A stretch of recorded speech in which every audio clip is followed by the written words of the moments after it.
And when you accept that life happens and things, good and bad things come and go, I want you to know something. You may not be able to look back right now and see anything but the bad. But I can tell you this. From my personal experience, I can look back on every single second of my life, obviously within reason. But big events, I can look back good and bad, and I can see God's hand. All the times that I should have died, and not even at my own hand. The times when life was crazy, hectic, and I almost had an oopsie moment. Or I made a wrong choice and this should have happened, but it didn't. Yet I'm still here, unscathed.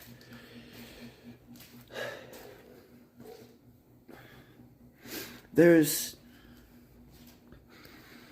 a point that life pushes us all to. Our breaking point. Our point of surrender or give up. There's a difference between surrendering and there's a difference between surrendering and giving up. Surrendering means giving up control. It means releasing control over your life. Bare minimum over the things that you know you can't control if you're not religious. I'm a man of faith. I gave everything to Jesus, and I know that I stand before you a pillar of hope for battling inner demons and fighting what seems like every second of your life just to exist. Seems like struggle just to exist, nothing more. But what I can tell you is, even though I can't see it in my life right now, I can see all the blessings that are around me. My life may not look anything like I want it to. My situation may not be a handful of cards that I want to have in my hand at all. I can't change that. I just have to play the cards I have in the best order I can. And one of those cards is being brutally honest with a bunch of online strangers that I never met. Maybe I met some of you. Maybe you've seen me before. Maybe not. Doesn't matter. The point is, you cannot give up. You can surrender control. You can give up control. You can't give up. Look at me. Yeah, look at me right now. You can't give up. This world needs you. I don't know what it is that you are going to do or what you can do. The same thing that I've heard by a voice that's not my own. You cannot give up. You are worth it. Your life matters and you matter. Take my hand and stand up again.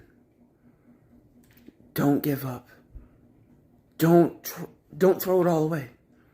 Surrender control and take my hand and come with me. It'll be all right. And just because you do that doesn't mean it's going to be easy. In fact, I think it gets harder. But my point is, I can look back. There's more than 20 times that I should have died in my life, excluding, so not counting, the 8 times that I tried to kill myself. First time I was 9 years old. So, that being said, my oldest turns 9 in June, so there's a lot of things that are going on. You know, I'm pretty confident my wife and I are getting divorced. Waiting on the papers. And as much as I want to talk about that situation, until it's finalized, I can't go into more details. Then my wife moved in with another man and signed a lease with him. And, well, here we are. I have my kids. So that right there, my kids, That's a victory for dads everywhere. Not, you know what? That's a victory for a parent anywhere, because you know what? No parent deserves to be without their kids unless they don't deserve them. I still want my wife to see the kids. I don't want to withhold them. And to anybody that's going through a hard time, if you have kids, especially if you have kids, you need to hear these words right now. If you have kids, you can't disrespect your spouse or your significant other, the parent of those children. You have to hold up a certain level of accountability and respect within here for them. Because how can you expect your children to respect their mother or their father if you don't? How can you expect them to listen to that parent if you don't show them common courtesy? I'm not saying be their friend. If you can be, great. I would like to be. Don't know how that's going to work out, what that would look like. That's not my place. That's not my department. That's God's department. That's HR upstairs. Human relations. That's God. Okay? My point is, if you can't be the example for your kids, if you can't live by the example, no different than a manager at a store or a powerful leader, somebody with influence, if you can't lead by example, if you can't set the example as people with power and influence are supposed to do, in a daily life, not even counting in like this kind of form, but like just as a person, if you can't set the example for your kids and those you care about, why do you do what you do? How can you get mad at somebody, especially a child, for just acting like you? We're products of our environment when we're younger. As we grow up, it's up to us to decide to be the same or different. What do we like? What do we not? Nobody's perfect. I'm not saying be perfect. I'm not saying stop doing everything that you shouldn't be doing or this or that. I mean, yes, you should, but I have my vices. I have my things that I do and don't like about myself. But the thing is, I took a couple real deep dives into myself. And there's things I can't change that I loathe. And I wish I could change them. But I've come to accept them, and I don't hate myself. I don't like those traits or those qualities, no. And I don't hate them anymore. I accept them for what they are, because everything that is, especially in us, makes us who we are. But you know what? As hard as my life has been for me to digest, and all of the things that have happened one after another, over and over and over and over my whole life, I would go through every single second of it again. Every second of turmoil, every second of anguish, every second of despair and depression, and wanting to die every second of every day. I would go right back through it. Because every single second of my life made me who I am. The person talking to you today didn't exist 6 months ago. This is a grown, healed version of myself, and I may not be all the way there. I have more growing to do, of course. I'm 28. I'm still young. Starting my second year of adulthood. The first one was garbage, so let's hope this one's a little bit better. But even in the bad times, okay, I told my wife thank you for this whole situation. I said, you know, as much as it sucks and as hard as it's been, I wouldn't have been able to look at myself as deeply within without this trauma that came through of this whole situation that took place and happened. So, ultimately, thank you.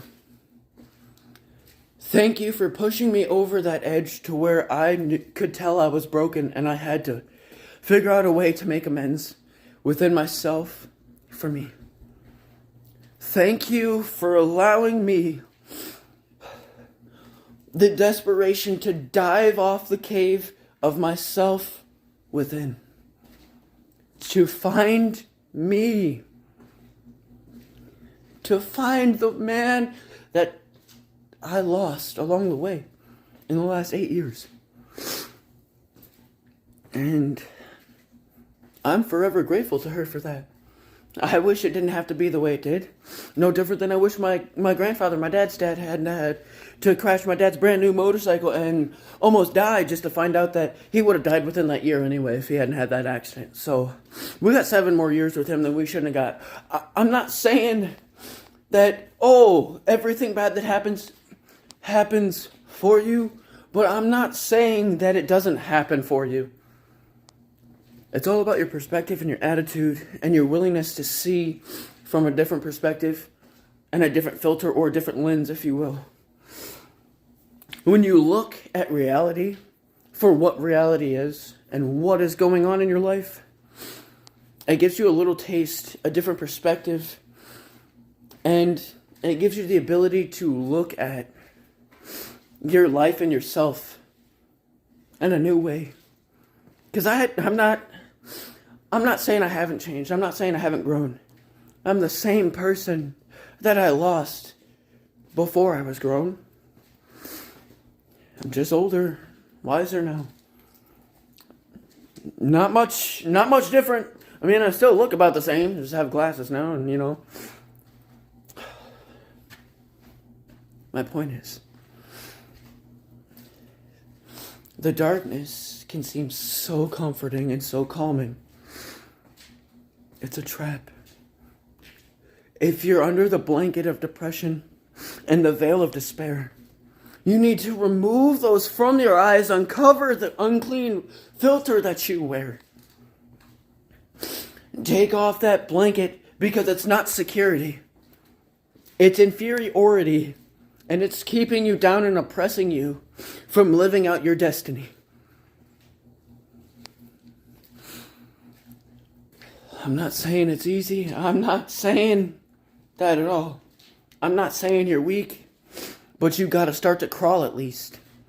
If you can't stand up, you gotta move. You gotta move, and you need to start now. You need to start today. Because if you don't, you're never going to. Don't wait around for someday. I come to you, a humble man of God, telling you I couldn't have gotten to where I am today without him. For he went to the cross willingly, was crucified, tortured, beaten, and bled. He died on the cross for me. And when he was resurrected, he forgave the ones who hurt him. And he said, "Now I set you free." And he covered us in the blood of Christ to forgive us of our sins. For the day we accept him, we are truly his. It's not about walking the walk and speaking the words. It's about doing them together. Whether you're seen or heard, it's about following in obedience and doing the things you're supposed to do when nobody else is watching, because the fact of the matter is God is always watching. His sovereignty reigns. His majesty is true. I give all glory to the King above. What about you?